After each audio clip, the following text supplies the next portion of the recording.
Hello agree students. आज हम बात करने वाले हैं नीली हरी सवाल के बारे में, और ये आपके लिए इतना इंपॉर्टेंट चैप्टर है कि इसमें आई गई है आपके, ठीक है। इसमें से आपके पेपर में आने वाला ही है, ठीक है। तो देख लीजिए, नीली हरी सवाल के सामान्य लक्षण ब्लू ग्रीन एल्गी, ठीक है। इसके सामान्य लक्षण क्या होते हैं, ठीक है। इसे नीली हरी सवाल भी कहते हैं, ब्लू ग्रीन एल्गी भी कहते हैं, ठीक है। इसके बाद ये जो है, ये पौधे एक कोष के होते हैं, ठीक है। नीली हरी सवाल एक कोष के होते हैं। इनकी कोशिका संरचनाएं प्रोकैरियोटिक प्रकार की होती हैं, ठीक है। जो नीली हरी सवाल है वो प्रोकैरियोटिक प्रकार की होती है, ठीक है। इसके बाद इनकी कोशिका भित्ति सेलुलोज की बनी होती है। कोशिका भित्ति की बात कर ली, सेलुलोज की बनी होती है। इसके बाद जो इनकी कोशिका भित्ति है, इसके बाहर एक आवरण होता है, किसके? नीली हरी सवाल के। सबसे पहला, इनकी कोशिका भित्ति हमारी सेलुलोज की बनी होती है और कोशिका भित्ति के बाहर एक आवरण होता है, ठीक है। तो इनका जो जीव द्रव्य है वो प्राय परिधीय क्रोमोप्लाज्म तथा केंद्रीय सेंट्रोप्लाज्म कहलाता है, ठीक है। इनका जीव द्रव्य जो होगा वो प्राय परिधि वाले को क्रोमोप्लाज्म तथा केंद्रीय वालों को सेंट्रोप्लाज्म कहते हैं, ठीक है। इसके बाद आपका इसका जो जीव द्रव्य होता है, इसमें क्लोरोफिल ए, सी फाइकोसाइनिन और सी फाइकोरीथिन होता है। क्या होता है? इसके जो क्लोरोफिल है उसमें ए सी फाइकोसाइनिन, इसके बाद सी फाइकोरीथिन होता है। इन्हीं के कारण ये सवाल नीली हरी दिखाई देती है। किसके कारण? ए सी फाइकोसाइनिन और सी फाइकोरीथिन, ठीक है। इनके कारण ये क्या दिखाई देती हैं? नीली हरी। इसके बाद इनमें केंद्रक कला तथा केंद्रिका नहीं पाई जाती, केंद्रक कला भी नहीं पाई जाएगी और केंद्रिका भी नहीं पाई जाएगी। इसके बाद इनमें संक्षिप्त खाद्य पदार्थ मंड सरका जो इनमें भोजन होता है वो मंड एवं प्रोटीन के रूप में पाया जाता है। इसके बाद जो ये हैं, इनमें नाइट्रोजन स्थिरीकरण की क्षमता पाई जाती है, ठीक है। नाइट्रोजन स्थिरीकरण की क्षमता इनमें पाई जाती है। इनमें लैंगिक अंगों का अभाव होता है और इनमें अलैंगिक जनन पाया जाता है। इसके बाद बात करेंगे नीली हरी सवाल में हेट्रोसिस्ट क्या होता है। ये पूछा जा सकता है कि हेट्रोसिस्ट है क्या नीली हरी सवाल में। तो हेट्रोसिस्ट जो होता है वो नीली हरी सवाल में ऊपरी सिरे पर पाई जाने वाली पीले रंग की रचना है। क्या है? हेट्रोसिस्ट जो होता है हमारा, वो नीली हरी शैवाल में जो ऊपरी सिरा होता है इसका, उस पर पाई जाने वाली पीले रंग की रचना है, ठीक है। इसकी कोशिका भित्ति मोटी होती है, किसकी? हमारी नीली हरी शैवाल की। और जीव द्रव्य समांग होता है, ठीक है। इसके बाद प्रत्येक हेट्रोसिस्ट जो होता है हमारा वो 3 परतों से ढका रहता है, ठीक है। कहाँ है हेट्रोसिस्ट? शैवाल के, नीली हरी शैवाल के ऊपरी सिरे पर पाए जाते हैं पीले रंग की रचना। इसकी जो कोशिका भित्ति होगी वो मोटी होगी और जीव द्रव्य इसका समांग होता है।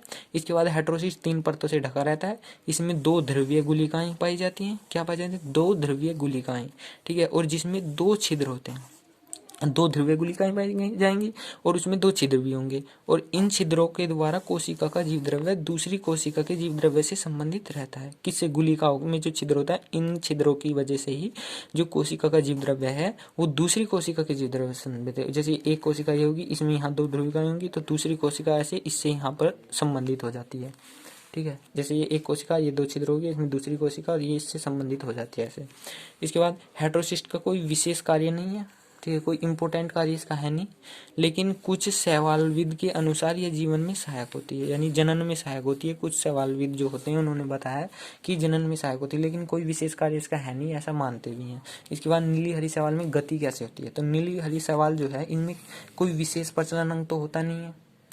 तो ये जो होते हैं हमारे, ये सीलिया फ्लैजेला के द्वारा गति करते हैं, ठीक है। सीलिया फ्लैजेला के द्वारा गति करते हैं। कुछ स्वतः गति करते हैं, ठीक है, जो अपने आप गति करेंगे। लेकिन मुख्य रूप से शैवालों में 2 प्रकार की गति पाई जाती है हमारी, ठीक है। पहली होती है विसर्पी, दूसरी होती है आपकी दोलन के द्वारा। तो विसर्पी गति क्या होती है? इसमें सीलिया अनुदैर्घ्य अक्ष के थोड़ा आगे और पीछे खिसकने जैसी गति कहते हैं, जिसे विसर्पी गति कहते हैं, ठीक है। विसर्पी यानी कि पहले थोड़ा सा आगे खींचेंगे, फिर पीछे, आगे पीछे खिसकते रहेंगे, तो ये ऐसी गति इसमें पाई जाती है विसर्प। इसके बाद दोलन गति होती है। इसमें क्या होता है? इसमें नीली हरी शैवाल के तंतु किसी अक्ष के बाईं एवं दाईं ओर गति करते हैं, ठीक है। कोई अक्ष होगा, उसके बाईं ओर गति करेंगे और दाईं ओर गति करेंगे, और इसे ही हम दोलन गति कहते हैं। ऐसे ऐसे, ठीक है, ऐसे करेंगे, ऐसे। ये अक्ष हो गया, इसके बाईं और दाईं गति करेंगे, इसे दोलन गति कहते हैं। इसके बाद नीली हरी शैवाल में जनन जो होता है वो कैसे होता है? तो इसमें निम्नलिखित जनन होता है। पहला होता है आपका विखंडन द्वारा। तो विखंडन द्वारा क्या होता है? इसमें कभी कभी नीली हरी जो शैवाल होती हैं, जंतुओं के काटने या क्षति पहुंचाने पर, मृत होने पर तंतु जो होते हैं उसके छोटे छोटे टुकड़ों में विभाजित हो जाते हैं। जैसे किसी ने काटा इसे, तो छोटे छोटे तंतु में विभाजित हो गए और जिससे नई एल्गी का निर्माण होगा। यानी कि ये जो एल्गी है, ठीक है, इसे काट दिया, कट गई, ये पैर रखने से कट गई, कैसे भी कट गई, तो इसे छोटे छोटे भागों में ये अलग अलग बट गई और इनसे नई एल्गी बन गई, ठीक है, जैसे ओसिलेटोरिया होती है। ठीक है, इसके बाद हार्मोगोनिया निर्माण। ठीक है, हार्मोगोनिया निर्माण ये होता है आपका ओसिलेटोरिया में। ठीक है, आपका हार्मोगोनिया निर्माण क्या है, जो ओसिलेटोरिया है इसमें पृथककारी बिंब के विखंडन के फलस्वरूप ट्राइकोसोम बनता है। किसमें, ओसिलेटोरिया में। जिसका पृथककारी बिंब होता है उसको जब वो विखंडित होगा, विघटित होगा, तो उसके बाद जो ट्राइकोसोम बनता है, और इसे हार्मोगोनिया कहते हैं। किसी ओसिलेटोरिया के पृथककारी बिंब के विखंडन के फलस्वरूप जो होता है हमारा ट्राइकोसोम बनता है, और इसे हम हार्मोगोनिया कहते हैं, जो विभाजित होकर नई एल्गी का निर्माण करेगा। ठीक है, इसके बाद हमारा हेटेरोसिस्ट द्वारा जनन होता है। तो अनेक बार सिस्ट के बनने से ट्राइकोसोम के बनने में मदद मिलती है, जिससे नई कोशिका का निर्माण होता है। क्या होता है, जो हार्मोगोन हेटेरोसिस्ट हमारा होता है, इससे क्या होता है, इसे ट्राइकोसोम बनने में इससे मदद मिलती है, और जिससे हमारी नई कोशिका का निर्माण होता है। इसके बाद निष्पेष्ट बीजाणु द्वारा जनन होता है। तो निष्पेष्ट बीजाणु द्वारा जनन क्या होता है, इसमें प्रतिकूल परिस्थिति में जो नीली हरी शैवाल होती हैं वो भोजन एकत्रित करके आकार में बढ़ जाती हैं। ठीक है, तो क्या होगा, निष्पेष्ट बीजाणु द्वारा जनन, जब प्रतिकूल परिस्थिति आती है तो इसमें नीली हरी शैवाल भोजन एकत्रित करती है और आकार में जो है बड़ी होती जाती है। और अब ये जो कोशिका है ये सुप्त बीजाणु द्वारा निश्चेष्ट बीजाणु कहलाती है। ठीक है, सुप्त यानी कि सुस्त अवस्था में पहुंच जाती है, सो जाती है मतलब।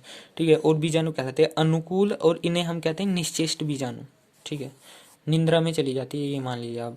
अनुकूल परिस्थिति जब आती है इसके लिए, जो अच्छी परिस्थिति होगी इसके लिए, तो जो ये बीजाणु है जल एवं वायु द्वारा दूर दूर तक फैल जाते हैं, दूर दूर चले जाएंगे और नई नई एल्गी का निर्माण कर लेंगे। ठीक है, भोजन एकत्रित कर लेगी, फूल जाएगी, आकार में बड़ी हो जाएगी, और फिर इसे निश्चेष्ट जीवाणु कहेंगे, सो जाएगी।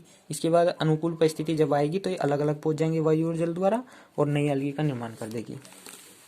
इसके बाद एक आता है आपका अंत बीजाणु द्वारा जन्म। ठीक है, अंत बीजाणु द्वारा जनन क्या होता है, इसमें कुछ शैवाल में जीव द्रव्य जो होता है वो छोटे छोटे खंडों में विभक्त हो जाते हैं। ठीक है, क्या होगा, कुछ शैवाल में जीव द्रव्य छोटे छोटे खंडों में विभाजित होगा, और प्रत्येक खंड के चारों ओर कोशिका भित्ति बन जाती है। ठीक है, जीव द्रव्य 4 भागों में जैसे विभाजित हो गया, तो इन चारों में कोशिका भित्ति बन जाएगी, और ये संरचनाएं अंत में जो है बीजाणु कहलाती हैं। और ये जो बीजाणु है ये अंकुरित होंगे और नई एल्गी का निर्माण कर लेंगे। ठीक है, तो अब बीजाणु द्वारा, जो बाह्य बीजाणु द्वारा जनन क्या होता है, तो जो अंत बीजाणु है इनके समानीय निर्माण क्रिया के बाद जो कोशिका भित्ति के बाहर छिद्र हो जाता है। ठीक है, जो कोशिका भित्ति के जब अंकुरन होगा तो कोशिका भित्ति के बाद जो छिद्र हो जाता है, जिससे मुलायम कलायुक्त जीवाणु बाहर निकलते हैं, जिन्हें बाह्य जीवाणु कहते हैं, जो अंकुरित होकर नई एल्गी का निर्माण करते हैं। ठीक है, वही बात है। और जो हमारा अंत बीजाणु द्वारा जनन था उसमें क्या था कि कुछ शैवाल जो थे जीव द्रव्य छोटे छोटे खंडों में विभाजित हुए, और प्रत्येक खंड के चारों ओर कोशिका भित्ति जमा हो गई, और जब ये संरचनाएं बीजाणु, इन्हें क्या कहेंगे हम, अंत बीजाणु। और फिर उसके बाद जब ये अंकुरित होंगे तो नई एल्गी का निर्माण करते। लेकिन इसमें क्या है, इसमें अंत बीजाणु तो हो गया हमारा निर्माण, उसके बाद कोशिका भित्ति के बाद जब इनका अंकुरन हुआ तो छिद्र हुआ कोशिका भित्ति में, और उन छिद्र से जो है आपके जीवाणु बाहर निकले, और जिन्हें हम बाह्य जीवाणु कहते हैं, जो अंकुरित होकर नई एल्गी का निर्माण करते हैं। तो इसी के साथ हमारी बॉटनी अब कंप्लीट हो चुकी है। अब एक नेक्स्ट वीडियो और बनेगी, उसमें आपके छोटे छोटे क्वेश्चन होंगे कुछ, तो उनके बारे में हम पढ़ेंगे, और इसके बाद मैं एक पेपर बनाऊंगा जो आपको दूंगा। ठीक है, तो उससे आपको सोल्व करना है और अपने आप ही से चेक करना है फिर। ठीक है।